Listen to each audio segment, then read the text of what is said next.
For more than 30 years, he was one of the most trusted men on Wall Street. A former chairman of the Nasdaq stock exchange. A financial genius whose clients included banks, charities, celebrities, and the life savings of thousands of ordinary families. And it was all a lie, the single largest lie in the history of finance. $65 billion that never existed. Welcome back to Bull and Bust, where we tell the true stories of the greatest collapses in financial history. Today, the man who didn't lose a fortune to a bad bet or a market crash, but who simply invented one, out of thin air, and kept the lie running for decades, while the one man who tried to stop him was ignored again and again and again. This is the story of Bernie Madoff, and a fraud so large it should have been impossible. To understand how Bernie Madoff stole $65 billion, you first have to understand that almost nobody thought he was stealing anything at all. Quite the opposite.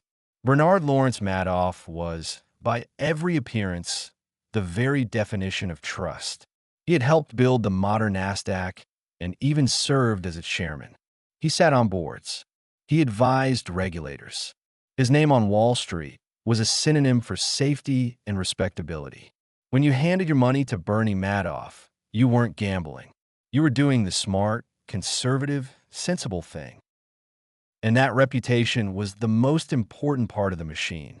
Because a con artist who looks like a con artist catches no one. A con artist who looks like the chairman of the stock exchange can catch everyone.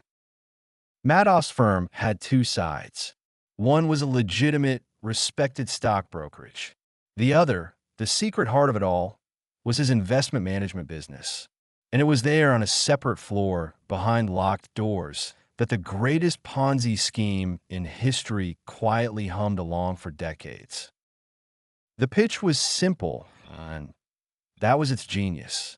Madoff didn't promise outrageous riches. Promising to double someone's money overnight scares smart people away. Instead, he promised something far more seductive. Steady, calm, reliable returns. Around 10 to 12% a year, every single year, in good markets and bad. While the rest of Wall Street soared and crashed and panicked, Bernie Madoff's clients just watched their statements tick smoothly, beautifully upward, year after year after year. It was, quite simply, too good to be true, and almost no one wanted to admit it. Madoff added one more masterstroke: exclusivity. He didn't beg for money. He pretended he didn't want it. Getting into a Madoff fund was made to feel like joining a secret, elite club. He would even turn people away, which only made them want him more. Wealthy investors, country club members, entire charitable foundations begged to be allowed to hand him their fortunes. The harder he was to reach, the more people trusted him. They thought they were being let in on a secret. They were being let in on a trap. So how did it actually work? The answer is almost insultingly simple, because a Ponzi scheme is the oldest trick there is. Madoff was not investing the money. He was, in fact, barely trading at all. The sophisticated split-strike conversion strategy he claimed to use was fiction. When a new investor handed Madoff $1 million, that money did not go into the market. It went into a bank account and was used to pay the returns of earlier investors who wanted to cash out. New money paid old money. The statements, the gains, the trades, all of it was simply printed up. Numbers on paper, backed by nothing. As long as more money kept flowing and then flowing out, the lie could continue forever. And for decades it did. But there was one man who saw through it almost instantly. His name was Markopolos, a forensic accountant, a numbers man, asked by his own firm in the late 1990s to study Madoff's strategy and copy it. And within hours of looking at the figures, Markopolos reached a chilling conclusion. It was mathematically impossible. The returns Madoff reported simply could not exist. They were too smooth, too consistent, never dipping when the whole market dipped. Real investing doesn't look like that. Nothing looks like that, except a fraud.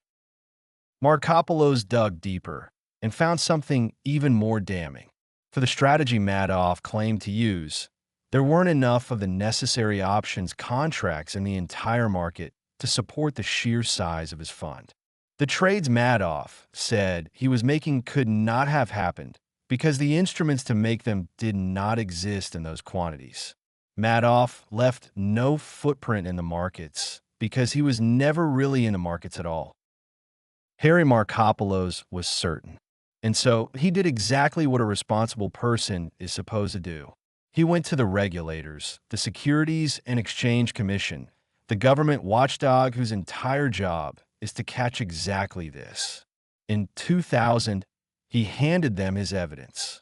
Then again in 2001, and again in 2005, with a detailed report practically begging them to look, titled, in essence, "The world's largest hedge fund is a fraud." And each time, nothing. The SEC gave his warnings a glance and looked away. They were intimidated by Madoff's reputation. They didn't do the math. As Markopolos would later testify before Congress, in words that should haunt every regulator alive, nothing was done. There was an abject failure by the regulatory agencies we entrust as our watchdog. For 9 years, the alarm was ringing loudly, clearly, in writing, and the people whose job it was to listen simply turned it off. Madoff was protected not by his cleverness, but by everyone else's refusal to believe that a man so respectable could be so monstrous. So the scheme rolled on, swelling to staggering size. But every Ponzi scheme shares one fatal flaw.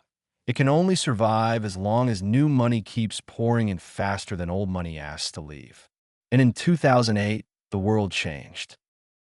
When the global financial crisis hit, panicked investors all over the world rushed to pull their cash out of everything, including Madoff's funds. In a matter of weeks, his clients asked to withdraw around $7 billion. And Bernie Madoff, the genius, the chairman, the man entrusted with tens of billions, did not have it. He had never had it. The money was gone, spent years ago paying earlier investors. The tide had finally gone out, and there was nothing underneath. The end came quietly in December 2008. Cornered, with no way left to fake the next statement, Madoff confessed, not to the police first, but to his own sons, Mark and Andrew, who worked at the legitimate side of his firm. He told them the asset management business was, in his own words, one big lie, $800 billion in fake wealth evaporating.